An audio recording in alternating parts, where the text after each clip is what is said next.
T 2025 बिल्कुल PTET 2025 के जो काउंसलिंग है उसके रजिस्ट्रेशन शुरू हो गए हैं। तो इस वीडियो में हम बात करने वाले हैं रजिस्ट्रेशन करते टाइम आपको किन किन चीज़ों का ध्यान रखना है, रजिस्ट्रेशन किस तरह से करना है, क्या आपका प्रोसेस रहने वाला है, संपूर्ण चीज़ें इस वीडियो में हम जानेंगे। तो वीडियो को एंड तक देखना है। और देखिए काउंसलिंग लगभग सभी विद्यार्थियों को करवानी है जिन्होंने एग्ज़ाम दिया, जिनके कम मार्क्स हैं वो भी अपनी काउंसलिंग करवा लें, क्योंकि कॉलेज मिल ही जाएगी। कॉलेज सीटों की संख्या काफ़ी ज़्यादा है यहाँ पे देखी जाए तो छात्रों के मुकाबले सीटें बहुत हैं। जो विद्यार्थी बीएड करने के इच्छुक हैं या फिर बीए बीएड बीएससी बीएड करने के इच्छुक हैं वो अपनी काउंसलिंग ज़रूर करवा लें। और देखिए नोटिफिकेशन आपको कल भी हमने बताया कि नोटिफिकेशन में साफ़ है आपके 5,000 रुपये लग रहे हैं यहाँ पे काउंसलिंग में। लेकिन ऐसा मत सोचिए कि 5,000 रुपये जा रहे हैं। अगर आपके ज़्यादा ही कम मार्क्स से मान लो वो कॉलेज नहीं मिला तो आपको 4800 रुपये मिल जाएंगे, आपके ओनली 200 रुपये जो कि काटे जाएंगे। आगे चलिए अब बात आ जाती है रजिस्ट्रेशन कैसे करना है, क्या क्या चीज़ें आपको फॉलो करनी है। तो यहाँ पे देखिए जो 4 ईयर के विद्यार्थी हैं बीए बीएड बीएससी बीएड उनके लिए यहाँ पे ये ऑप्शन रहेगा, और बीएड के लिए यहाँ पे ये ऑप्शन रहेगा। तो जब बीए बीएड में जाते हैं तो 4 ईयर पर क्लिक करें, जो 4 ईयर वाले विद्यार्थी हैं, और 2 ईयर वाले हैं वो 2 ईयर पर क्लिक करें। उसके बाद में आपको देखिए यहाँ पे ऑप्शन मिलेगा, देखिए बीए बीएड के लिए रजिस्टर फॉर काउंसलिंग, और बीएससी बीएड के लिए नीचे मिलेगा आपको रजिस्टर फॉर काउंसलिंग, ये रहेगी आपकी। तो ये आपकी डेट्स हैं 4 जुलाई से 16 जुलाई तक आप लोग अपना रजिस्ट्रेशन कर सकते हो। और हम बीएड 2 ईयर में जाते हैं तो बीएड 2 ईयर पर क्लिक करते हैं और वहाँ पर भी एक सेम ऑप्शन आएगा कि रजिस्टर फॉर काउंसलिंग, यहाँ पे आ रहा है देखिए register for counselling for PTT student 2 year के विद्यार्थी। तो यहाँ पे ये चीज़ें आ रही है।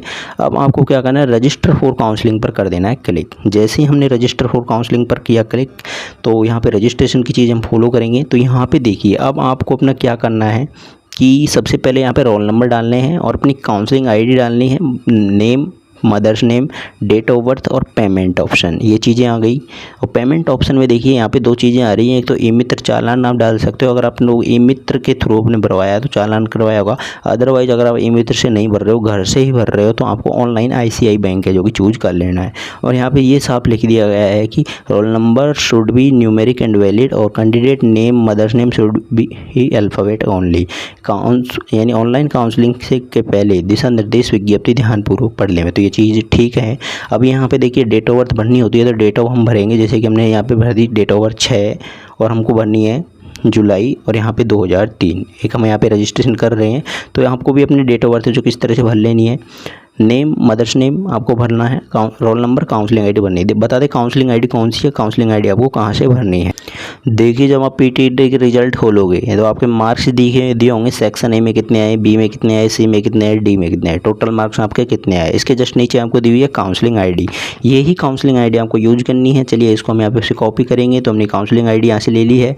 आपको अपना नेम और मदर्स नेम और आपकी जो भी डेट ऑफ बर्थ है वो डालनी है और उसको आगे है जो कि सबमिट करना है। तो चलिए पूरी डिटेल हम आपको यहाँ पे इसी वीडियो के अंदर कंप्लीट करने वाले। वीडियो को एंड तक देखना है। आपको अपना Telegram group, WhatsApp group join कर लेना है, उनके लिंक हमने आपको नीचे डिस्क्रिप्शन में दे दिए। चलिए आगे है जो कि हम रजिस्ट्रेशन करके आपको बताते हैं।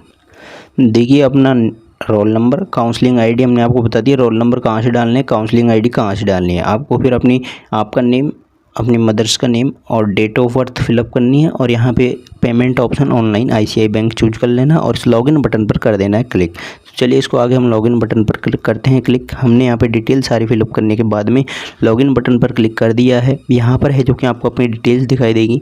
इसमें कैंडिडेट की डिटेल्स आ रही हैं जिसमें कि आपको अपना रोल नंबर दिखाई देगा। देखिए रोल नंबर आ गया है यहाँ पे, मदर्स नेम, फादर्स नेम, आपका नाम, जेंडर, कास्ट एंड यहाँ पे डेट ऑफ बर्थ और payment option online ICICI choose किया है। फिर आपको यहाँ पे कुछ पासवर्ड बनाने होंगे, जैसे कि यहाँ पे पासवर्ड दिए गए कि एंटर योर पासवर्ड। तो आप क्या कीजिए कि जिसमें कि आपको कैपिटल लेटर यूज़ करने हैं, जैसे कि मान के चलिए हमको मेरा ही जैसे कि मान के चलिए मुझे अपना यहाँ पे पासवर्ड बनाना हो तो मैं यहाँ पे क्या बनाऊँगा, जैसे कैपिटल R लिख दिया है यहाँ पे और स्मॉल में लेटर लिखने हैं तो OHIT लिख दिया मैंने यहाँ पे। और वर्ड यूज करने हैं तो या तो हैशटैग 123 लिख दिया या फिर @123 लिख दिया। इस तरह से जो कि आप लोग अपना पासवर्ड बना सकते हो। इसमें एंटर पासवर्ड और इसमें कंफर्म पासवर्ड है जो कि करने हैं। फिर यहाँ पे अपना अकाउंट टाइप डालना है। अकाउंट कैसा है, तो अकाउंट खुद का है, फादर है, मदर है, तो यहाँ पे आप जो भी अकाउंट लगाते हो वहाँ पे लगा दें। जैसे कि हम यहाँ पे सेल्फ का लगाने की कोशिश करेंगे, खुद का अकाउंट लगाते हैं तो खुद का अकाउंट लगाएंगे तो सेल्फ का तो नाम आ जाएगा। उसके बाद में आपको यहाँ पे बैंक की IFSC कोड डालनी है और उसको सर्च करनी है। जैसे कि हम इसमें डालते हैं, देखिए SBIN 00 3005। ये हमने IFSC कोड लगाई। जैसे इसको हमने सर्च किया, देखिए सर्च करने के बाद में अगर IFSC सही है तो आगे इसमें बैंक नेम, ब्रांच नेम वगैरह आ जाएंगी। 1 मिनट इसको कंप्लीट करते हैं IFSC लगाकर और आगे की डिटेल्स आपके साथ में फॉलो करते हैं। देखिए आपको अपनी IFSC डालनी है, सर्च करना है, अकाउंट नंबर डालना है और कंफर्म अकाउंट करना है। सबसे पहले डिटेल्स हम लेते हैं विद्यार्थी से और इसको आगे जो कि क्लियर करते हैं। यहाँ पे लिखा क्या आपका स्नातक परीक्षा का रिजल्ट घोषित हो चुका है, अगर हो चुका है तो यस कर देना है। और यहाँ पे पासिंग ईयर वगैरह इसमें भरनी होगी, 2025 है। मैक्सिमम मार्क कितने थे, ऑब्टेन्ड मार्क कितने थे, प्रतिशत कितनी थी, ये चीज़ें भी आपको है जो कि डाल लेनी है। तो ये चीज़ें आप लोगों को डाल लेनी है। अपनी आप लोगों का रिजल्ट अगर आ चुका है तो यस करें और नहीं आया तो नो कर देना। यहाँ पे सिंपल सी बात है। अभी यहाँ पे देखिए, जैसे कि देखिए मान के चलिए हमने यहाँ पे IFSC कोड डाले। अभी हमने जैसे IFSC कोड डाले बैंक के, आप अपने IFSC कोड डालोगे तो आपको सर्च बटन पर क्लिक करना होगा।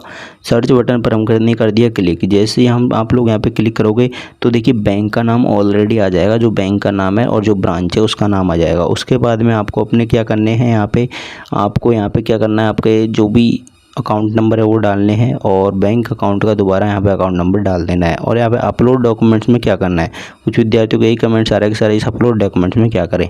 तो जो अपलोड डॉक्यूमेंट्स है उसमें आपको अपनी बैंक की पासबुक की फ़ोटो है जो कि अपलोड कर देनी है, अच्छे से साफ़ एंड क्लियर उसमें दिखाई दे रही हो। फिर यहाँ पे ये भी साफ़ है कि आपका जो रिजल्ट आया है, अगर यस यानी फाइनल ईयर का रिजल्ट आ गया तो यस कर दें, ये B.Ed वाले विद्यार्थियों के लिए है।